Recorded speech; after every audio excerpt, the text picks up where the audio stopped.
Let's get one thing straight. I'm not a troublemaker. I'm an advocate. I've shown up to community after community across the country for more than 20 years because the people who live in these towns invite me. I get hundreds of emails every single day, and what they say boils down to two little words: help me. People across this country and the world are scared. They have concerns about what's happening with their water. The color has changed. It smells awful. Their animals are acting weird. Their kids are dealing with strange health symptoms. I get a lot of emails about cancer, 14 children on one street with cancer, or multiple adults in one neighborhood dealing with the same kind of rare tumor. People who have reconnected through Facebook and discovered that tens upon tens of classmates from the same high school all have cancer. They don't know who to turn to for help. And thanks to a movie that bears my name, starring an Oscar-winning actress, people write to me. They trust me. Imagine that. A foul-mouthed, short-skirted, blonde woman from Kansas. Many of these people have tried other channels. They've tried contacting their local representatives, the EPA, the Department of Natural Resources, the Centers for Disease Control, CDC, or their local water authority. But most of the time, their letters and inquiries get lost in the bureaucracy of these agencies. In many cases, their concerns are intentionally not addressed, and so people ask me for help. Thankfully, I have Bob Bocock, my go-to partner in water investigations. Bob is a water treatment professional, and he's been a licensed California Grade 5 water treatment operator since 1985, which is a big deal since we have fewer than 200 of them in the state. He started his career reading meters and worked his way up as a water treatment operator. Bob managed several Southern California utility districts and worked as a U.S. Army Civil Affairs leader, designing and constructing water treatment and distribution systems for federal governments in Southeast Asia and South America.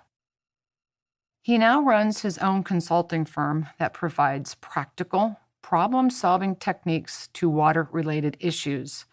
He's an expert in emerging technologies related to water and wastewater conveyance, treatment and disposal, and environmental compliance and remediation. Bob and I met in court shortly after the movie came out, and I wasn't sure if he was an attorney, a whistleblower, or just a weirdo stalking me. But once I got to know him and his credentials, we started working together. These days, he's a good friend and the first person I'll send out to a community that has written to me. Once he gets to town, he will tour the treatment facility, write a report outlining exactly what is needed to fix the problem, and work with local officials, water treatment operators, and community members on solutions. In March 2017, Bob and I were coaching Julie and Marie, two women from Columbia, Missouri, who have created a coalition in their town to fight for cleaner water. Since 1995, Columbia has been dumping its sewage right next to where the water wells pump into the drinking water system. These two women have dealt with health issues for both themselves and their kids. They were telling us about a small setback.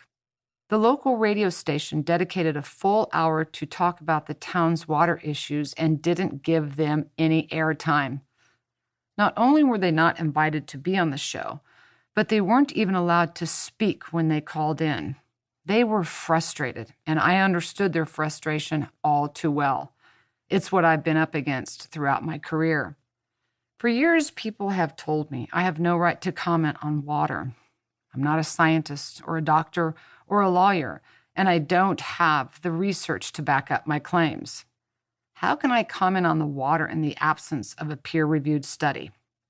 Here's what I told these women to say to those who dismiss them, and what I say all the time. I may not have the science, but neither do you. In the absence of a peer-reviewed study, how can you say that the water is safe? And that's a big problem in America today. It's amazing to me how little most people really know about what's going on. We've got failing laws and polluters still dumping with little reprimand. It's time to understand how we got here so we can get clearer about what we want our future to look like.